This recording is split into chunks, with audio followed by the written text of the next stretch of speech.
Bine v-am găsit, bine v-am regăsit, dragilor din Zodia Gemeni, oriunde v-ați afla. Azi, așa cum sunt sigură că abia așteptați, facem lectura generală și legătura generală cu luna lui septembrie. Așa că, dragilor, toți cei care aveți soarele, luna, Venus, ascendentul sau oricare alt aspect astral important pentru voi din harta voastră natală și care are legătură cu această zodie a gemenilor, această lectură este de asemenea și pentru voi. Desigur, vreau să nu uitați faptul că voi sunteți cei care vă construiți viitorul. Luați decât acele mesaje care rezonează cu voi. Este o lectură ultra mega generală și restul lăsați-le să zboare în univers, pentru că sigur sunt pentru alte energii care într-o mai mică sau mai mare măsură au o legătură cu Zodia Gemeni. Bun, cei care deja mă urmăresc de ceva vreme știți ce urmează, da? Am extras câte o carte pentru fiecare săptămână întreagă a lunii septembrie pentru a vedea așa în perspectivă în mare cam cu ce vine fiecare săptămână. Și avem, ce interesant, prima săptămână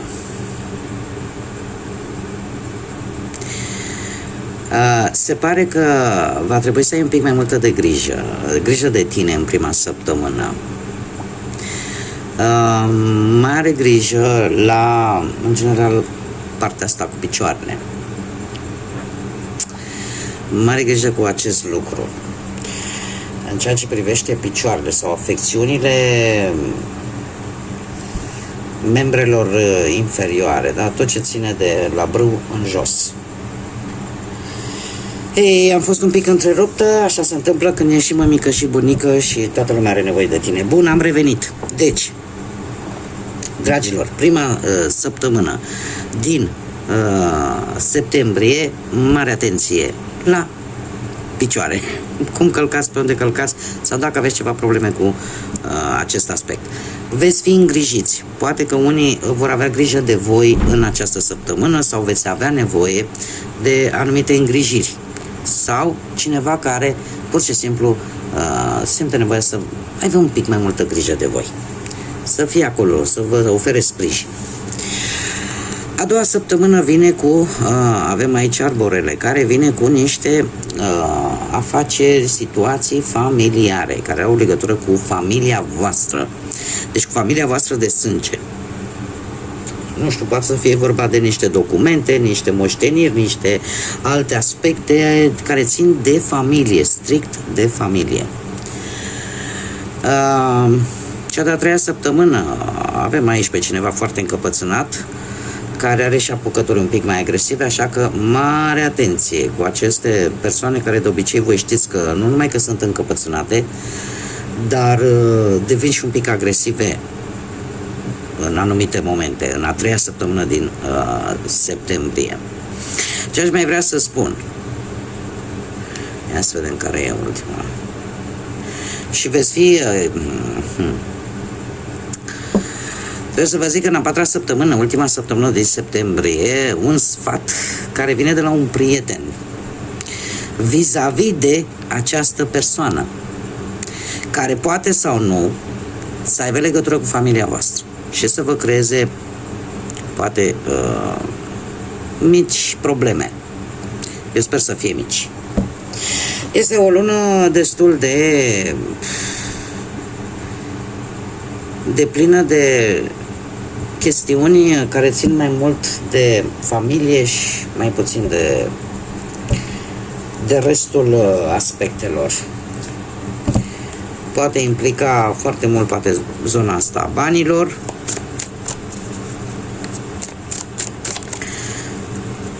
Haideți să vedem cu ce energie intrați în această primă lună de toamnă, care este energia, dragilor mei, din Gemeni în luna septembrie. Nu mai vrea. Haideți să vedem. Da, și o energie chiar foarte bună. O energie a precauției. o să fiți mult, mult mai precauți în tot ceea ce privește și ține de viața voastră. De ce știți, nu dați un pas înapoi în anumite situații, indiferent că ele sunt profesionale, financiare sau sentimentale, nu dați un pas înapoi, dar știți cum e, mergeți înainte, dar pas cu pas și atenție, stânga, dreapta, da? Nu, veți fi atenți, veți fi foarte atenți și foarte grijulii, foarte precauți. Haideți să vedem ce ne spune și tarotul, dragii mei, din Gemeni sau cu conexiuni importante cu această zodie. Ce vine în luna septembrie pe plan profesional, financiar sau sentimental? Ia să vedem.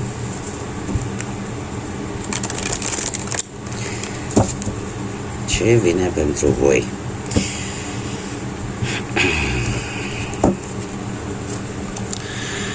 Și avem așa. Pe plan profesional, ceva nu o să vă cam dea o veste care vă va pune pe jar. Din punctul ăsta de vedere profesional, o să vă cam pierdeți nopțile așa. O să vă cam pierdeți nopțile și eu aș spune că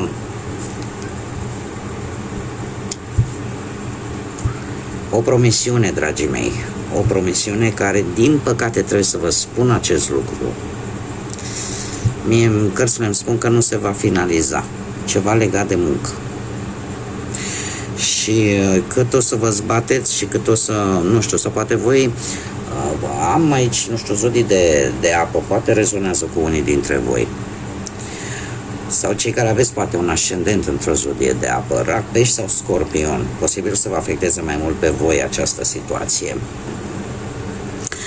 Dar, în mod normal, Pajul de Cupe e un purtător de vești, care, din păcate, pentru voi nu o să fie chiar atât de bune. De ce? Pentru că ați avut și pot să vină în urma unui apel, chiar de la începutul lui septembrie. Orică un interviu nu a adus rezultatul potrivit, orică așteptai poate să semnezi un contract sau vreo înțelegere, vreo asociere și lucrul ăsta, din păcate, indiferent cât vă spate voi capul, cel puțin în septembrie se pare că nu e luna voastră.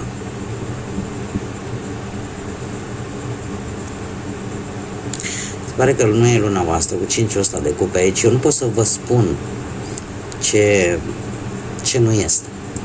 Chiar și dacă vorbim, nu știu, de un job pe care voi îl aveți, vor fi niște întârzieri, vor fi niște pierderi de ore, vor fi niște sume de bani care, la salariu, care se pare că vor întârzia cumva. O decepție. Veți avea o decepție până la sfârșitul lui septembrie. Și asta pentru că, mai ales pentru cei care poate lucrați noaptea. Aveți un job de noapte. Lucrurile, într-adevăr, nu sunt foarte bine aspectate pe planul ăsta al muncii. Din păcate. Ia să mai punem o carte. Nu, lucrurile vor... Și avem, din nou, apare zodii de apă, zodia Pește în mod special aici.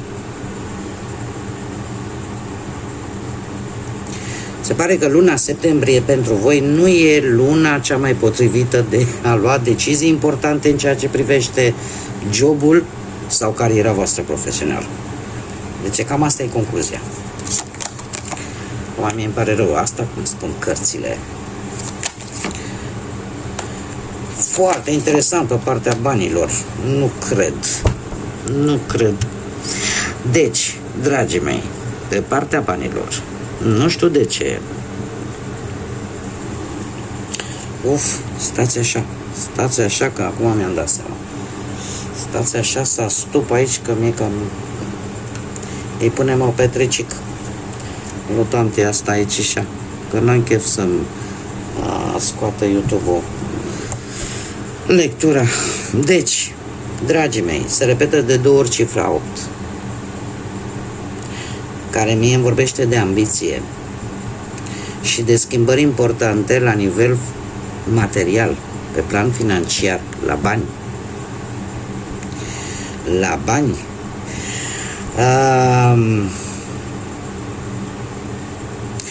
Și bine faceți că e așa. Voi nu o să stați cu mâinile în sân, nu o să ieșiți din... Dacă la începutul lunii aveți senzația că nu veți ieși dintr-o situație negativă, se pare că o comunicare foarte bună te va ajuta să ieși din zona asta de blocaj. Vei găsi o soluție la o anumită problemă relaționată cu banii în urma unei comunicări sau în urma unei decizii corecte. Cu condiția totuși să încerci să fii cât mai drămâit, adică să nu cheltui banii pe lucruri care nu au importanță. Asta ar fi, să zicem așa, un mic artificiu. Dar, per general, chiar dacă la începutul lui septembrie ai senzația că, domnule, eu nu mai ies din situația asta, că n-am cum, vine o comunicare importantă, o energie, poate cu cineva la distanță, poate o călătorie să aducă această ieșire, această portiță din această situație financiară. Iar asta până către sfârșitul lui septembrie va aduce cumva un echilibru, da? Între banii care intră și banii care trebuie cheltuiți. Unii dintre voi, eu aș zice, de-a lungul lui septembrie sunt slabe șanse să cereți o mărire de salariu, dar la sfârșitul lui septembrie ați putea încerca acolo să tatonați un pic terenul pe partea asta al banilor. Mergem mai departe. Haideți să vedem viața sentimentală pentru, dragii mei. Hai să o astup pe domnișoara asta, să-i astup așa, să luăm ametistul de aici. Bun. Viața sentimentală pentru voi, dragilor, care sunteți deja un cuplu, deja sunteți într-o pereche. Avem zodia Scorpion. Hei.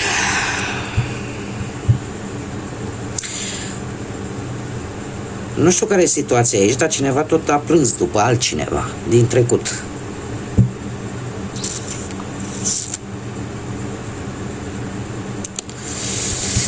Și trebuie să vă zic că am impresia că ori voi, mai ales dacă aveți zodia Scorpion în ascendent, v-ați cam pierdut încrederea.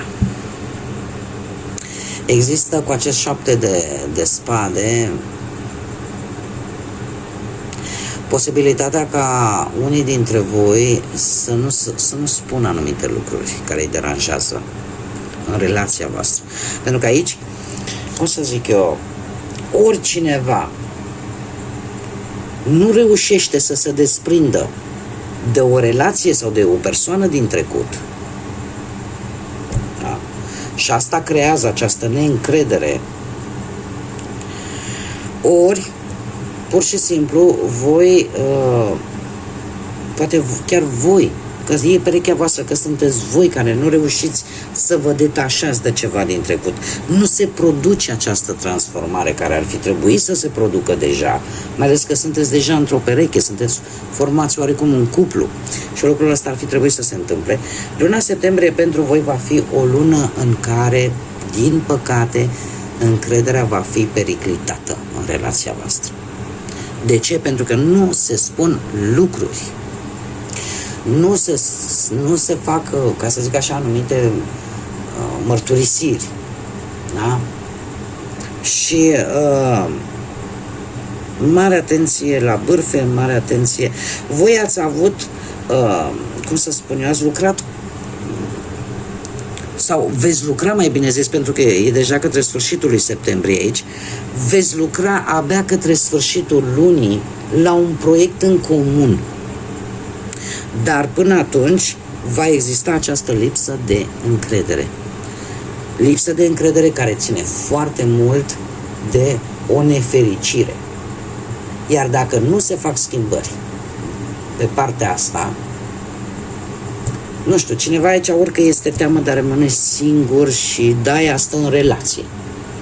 Cu toate că există răni, există chestii din trecut care încă sunt de actualitate, ar fi trebuit lăsate de mult în urmă, dar sunt încă de actualitate, din diferite motive. Dar totuși, din câte văd eu aici, către sfârșitul lui septembrie, la ceva, un plan pe care o să vi-l faceți voi în comun, veți lucra cumva. Asta pentru, cum să spunem, pentru a vă îmbunătăți oarecum relația. Cei care sunteți singuri, viața voastră sentimentală. Viața voastră sentimentală are legătură cu trecutul, cineva din trecut sau cu trecutul vostru, cu nostalgia trecutului. Începeți bine luna lui septembrie, cu energie foarte pozitivă, nu știu dacă zodia leu vă spune ceva, poate să aveți un ascendent în leu, dar luna septembrie la început este una chiar foarte bună, în care sunteți hotărâți, domne, chiar vreau să găsesc iubirea, vreau să fiu fericit, pur și simplu. Aveți acea bucurie de a trăi. Avem undeva pe la mijlocul lui septembrie acest 6 de cupe, un 6 de cupe care îmi spune că există o reîntâlnire. O reîntâlnire cu cineva din trecutul îndepărtat, mare atenție. Cineva care e posibil să fie avut titulatura de fost sau de fostă. Este adevărat că unii dintre voi aveți tentația să rămâneți blocați un pic în acel trecut. Totuși, am zodii de pământ aici, Taur, Fecioară, Capricorn, iar poate să vă spună ceva, în care lucrurile cumva tind să cred că o ia de la început. Adică e posibil să vă mai dați o șansă cu cineva din trecutul îndepărtat. În viața sentimentală. Nu știu acum dacă va avea, nu va avea legătură cu zodiile de pământ, Taur, Fecioară, Capricorn, dar din câte văd eu aici, se dă șanse și vor începe lucrurile oarecum să meargă către sfârșitul lui septembrie. Bine ar fi să știți și anumite informații necesare înainte de a o face. Haideți să vedem. Dar aici îmi vorbește clar de un început, un reînceput, ținând cont de acest 6 de cupe. Dragilor, haideți să vedem inițiale de nume, prenume, pseudonim sau porecle de persoane importante sau cu care voi veți interacționa și vor avea o anumită importanță de-a lungul lui lunii septembrie. Și avem prima carte, avem litera J, litera G, litera D, litera M, încă o dată litera J, litera N, I și X. Ca și zodii, ce predomină? Dragilor, ce să vă spun, că predomină foarte mult zodiile ca și voi de aer, Gemeni, Balanță, Vărsător, și avem de asemenea zodii de foc. Berbec, Leu, Săgetător. Mai puțin, dar nu deloc, celelalte zodii de pământ și de apă.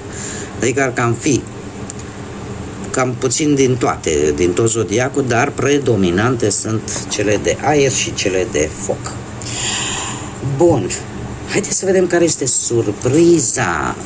Surpriza lunii septembrie pentru dragii mei din Gemeni. Care este surpriza lunii septembrie pentru dragii mei din Gemeni? De ce este legată această surpriză în timp? Ei, și avem încă o dată cifra 8, poate să fie ceva pe 8 septembrie, legat de ziua de 8 septembrie, sau să aibă o conexiune, să aibă ceva important.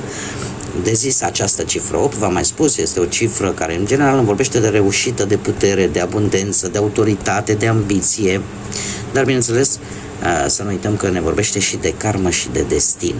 Avem zodia Scorpion, care posibil să aibă legătură cu voi, ca și ascendent, lună, Venus, sau pur și simplu ca și energie. Și îmi spune așa: se vor vindeca răni în nopt, sau se vor vindeca sau își vor găsi o soluționare anumite situații în 8 săptămâni sau în 8 luni. Așa că, cel puțin de când vedeți voi această lectură. Și, bineînțeles, haideți să vedem care este mesajul Universului pentru dragii mei din Gemeni în luna septembrie. Care este mesajul Universului pentru dragii mei din Gemeni în luna lui septembrie? Uite, asta vreau să se întoarcă, ia să vedem. Ce ne spune? Păi ne spune în felul următor, că în relații cel mai mare lucru este de care va trebui să ții cont este consistența. De fiecare dată când uiți că cineva nu este constant cu tine, tu de fapt îi dai permisiunea să te rănească din nou. Tu meriți mai mult. Care este mesajul de fapt? Este unul destul de, în același timp, destul de dur, dar destul și de delicat. De ce? Pentru că ne vorbește de acele situații în care unii dintre voi, desigur cei care rezonați cu acest lucru, suferiți prea mult. În momentul, mai ales în relații, indiferent că sunt ele de muncă sau sunt sentimentale, în momentul în care de fiecare dată, nu știu, dau un exemplu, da? Este strict un exemplu ca să fiu înțeleasă. La locul de muncă, te duci la șeful și îi spui: dom'le, știți, muncesc, bag și ore extra și vă rog eu, chiar nu vedeți că chiar îmi dau toată silința. Da, sunt foarte mulțumit de tine. Luna viitoare îți promit că vă mai pun ceva la salariu. Lucru care nu se întâmplă și care se perpetuează în timp și devine aproape o obișnuință. În momentul în care tu vei permite în continuare acest lucru, nu vei face altceva decât să-i dai permisiunea să te rănească din nou.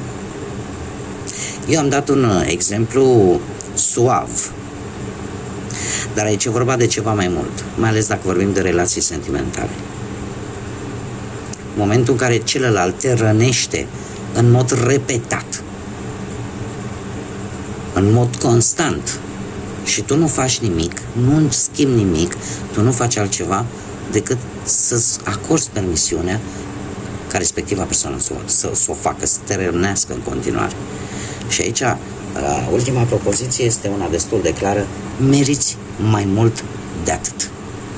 Și cu asta am încheiat această lectură pentru luna septembrie. Mulțumesc din suflet tuturor pentru prezență, pentru like-uri, mesaje, distribuiri, faptul că vă abonați, faptul că sunteți aici alături de mine și încercați să mă sprijiniți ca aceste lecturi să ajungă la cât mai multe persoane și mă stimulați să fac în continuare lecturile cu care v-am obișnuit. Eu vă mulțumesc din suflet și, desigur, invit pe toți cei care încă nu v-ați abonat, dacă își doresc, dacă consideră că rezonează cu felul în care fac eu aceste lecturi, să se aboneze. Este gratuit și, desigur, încă în continuare am nevoie de sprijinul vostru prin intermediul distribuirilor, like-urilor și comentariilor voastre. Eu vă doresc această lună, septembrie, în primul și în primul rând, să fie o lună cât mai liniștită posibil. În al doilea rând, să fie o lună de maximă înțelepciune, de a putea lua deciziile cele mai înțelepte și cele mai bune pentru voi. Așa că până la următoarea lectură în care ne vom reîntâlni, eu vă doresc tot binele din lume, multă energie pozitivă și, desigur, să fiți iubiți, dragi.